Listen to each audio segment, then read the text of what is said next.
திறப்பிலே 5 நிமிடங்கள்.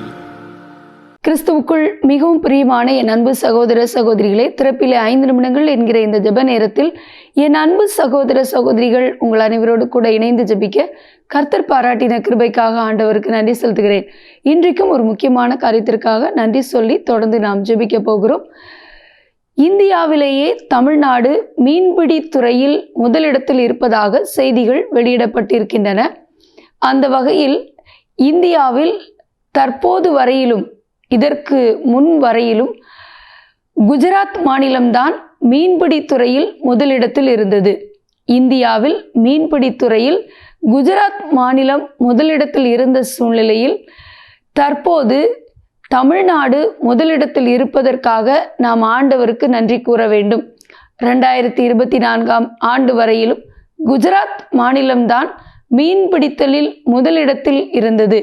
ஆனால் 2025ஆம் ஆண்டின் அறிக்கையின்படி சுமார் 6.85 லட்சம் டன் மீன் பிடித்து தமிழ்நாடு இந்தியாவிலேயே முதலிடத்தில் இருக்கிறது. மீன் பிடித்தல் என்பது ஒரு முக்கிய பங்களிக்கக்கூடிய பொருளாதார வளர்ச்சிக்கு தேவையான ஒரு மிகப்பெரிய ஒரு தொழிலாக பார்க்கப்படுகிறது. ஏனென்றால் அந்நிய செலவாணியில் முக்கிய பங்களிப்பது இந்த மீன்பிடி துறையாகும். ஆகவே இதில் நம்முடைய தமிழ்நாடு முதலிடத்தில் இருப்பது என்பது நாம் ஆண்டவருக்கு நன்றி கூற வேண்டும், நம்முடைய அரசாங்கத்திற்கும் நன்றி கூற வேண்டும்.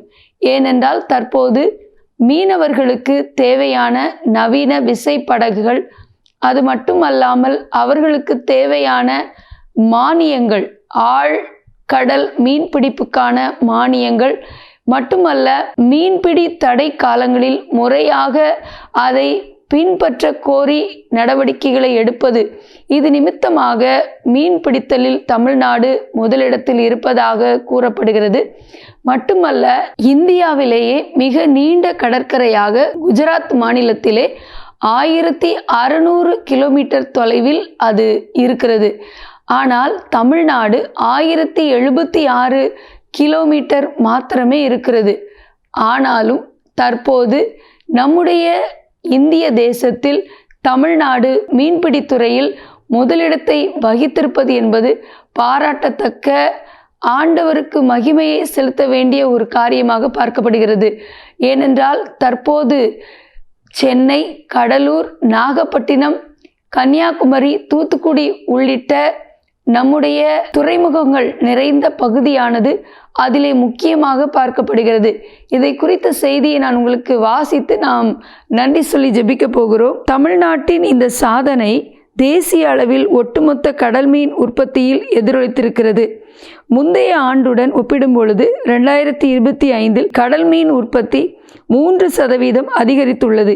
இந்த வெற்றிக்கு காரணம் தமிழக அரசு மீனவர்களுக்கு வழங்கிய நவீன விசைப்படகுகள், ஆழ்கடல் மீன்பிடிப்புக்கான மானியங்கள் தான் மட்டுமல்லாது மீன்களின் இனப்பெருக்க காலங்களில் மீன்பிடி தடையை முறையாக பின்பற்றியதால் மீன்வளம் கணிசமாக உயர்ந்துள்ளது. அதே போல தமிழகத்தில் உள்ள முக்கிய மீன்பிடி துறைமுகங்களில் சென்னை, தூத்துக்குடி, கன்னியாகுமரி போன்றவை நவீனமயமாக்கல் மற்றும் அதிகப்படியான படகுகள் கடலுக்கு சென்றது உற்பத்தியை அதிகரிக்க செய்திருக்கிறது. மட்டுமல்லாது தமிழ்நாட்டில் மீன்பிடி துறைமுகங்கள் மற்றும் தளங்கள் மிக நெருக்கமாகவும் நவீனமாகவும் அமைந்துள்ளன. சென்னை, கடலூர், நாகப்பட்டினம், தூத்துக்குடி மற்றும் குளைச்சல் போன்ற இடங்களில் உள்ள பெரிய துறைமுகங்கள் ஒரே நேரத்தில் ஆயிரக்கணக்கான விசைப்படகுகளை கையாளும் திறன் கொண்டவை. பிடிக்கப்படும் மீன்களை உடனுக்குடன் பதப்படுத்த குளிரூட்டும் நிலையங்கள் தமிழகத்தில் பரவலாக உள்ளன. இதெல்லாம் தான் இந்த சாதனைக்கு காரணம். அது மட்டுமல்லாமல் ஏற்றுமதியிலையும் அதிகப்படியான அளவு நம்முடைய தமிழ்நாடு உயர்ந்திருக்கிறது. பிடிக்கப்படும் மீன்களில் முதல் ரகம் பெரும்பாலும் ஏற்றுமதி செய்யப்படுகிறது. தமிழ்நாட்டிலிருந்து வெளிநாடுகளுக்கு மீன் ஏற்றுமதி செய்யும் கடல் அமைப்பு மிகவும் வலுவானது. ஐரோப்பியா மற்றும் கிழக்கு ஆசிய நாடுகளுக்கு தேவையான உயர் ரக மீன்கள் தமிழக கடற்கரையில் அதிகம் கிடைப்பதும் அதற்கான வணிக சூழல் இங்கு சிறப்பாக இருப்பதும் இந்த வெற்றிக்கு மற்றொரு முக்கிய காரணமாகவும். பல்வேறு துறைகளில் தமிழ்நாடு சிறந்து விளங்கி வரும் நிலையில் தற்போது மீன்வளத்துறையிலும் தமிழகம் புதிய உச்சத்தை எட்டியிருப்பது மொத்த தேசத்தையும் திரும்பி பார்க்க வைத்திருக்கிறதாக செய்திகள் வெளியிடப்பட்டிருக்கின்றன. ஆகவே இதற்காக நன்றி கூறி தொடர்ந்து தமிழ்நாட்டை கர்த்தர் ஆசீர்வதிக்க ஜெபிப்போமா? எங்கள் அன்பின் பரலோக பிதாவே, ஆசீர்வதிக்கப்பட்ட நாளின் காலை வேளைக்காக நன்றியோடு துதிக்கிறோம், ஸ்தோத்திரிக்கிறோம். ஆண்டவரே, எங்களுடைய தமிழ்நாடு கடந்த 2025ஆம் ஆண்டிலிருந்து மீன்வளத்துறையிலே நல்ல ஒரு உச்ச நிலையை அடைந்திருப்பதை எண்ணி நாங்கள் உமக்கு நன்றி செலுத்துகிறோம். ஆண்டவரே, எங்களுடைய கடல் வளம் சிறந்திருக்க, நல்ல தரமான மீன்கள் ஏற்றுமதி செய்வதற்கும் எங்களுடைய தமிழக கடற்கரை ஆசீர்வதிக்கப்பட்டிருப்பதற்காக நன்றி செலுத்துகிறோம். ஆண்டவரே தகப்பனே, அந்நிய செலவாணி முக்கிய பங்கு வகிக்கும் மீன் வளமானது ஆண்டவரே தற்போது எங்களுடைய தமிழ்நாட்டிலே நல்ல ஒரு உச்சத்தை அடைந்திருப்பதற்காக நன்றி செலுத்துகிறோம்.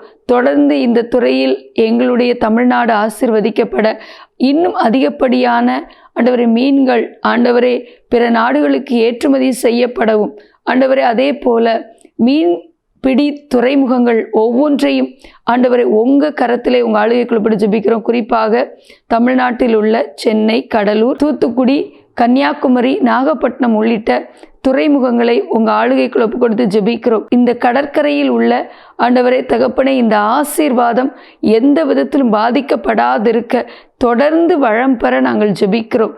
இப்படிப்பட்ட ஆசீர்வாதத்தை எங்களுக்கு தந்திருக்கிறீங்க ஆண்டவர், உங்களுடைய பாதுகாப்பு இதன் மீது தங்கியிருக்க ஜெபிக்கிறோம்.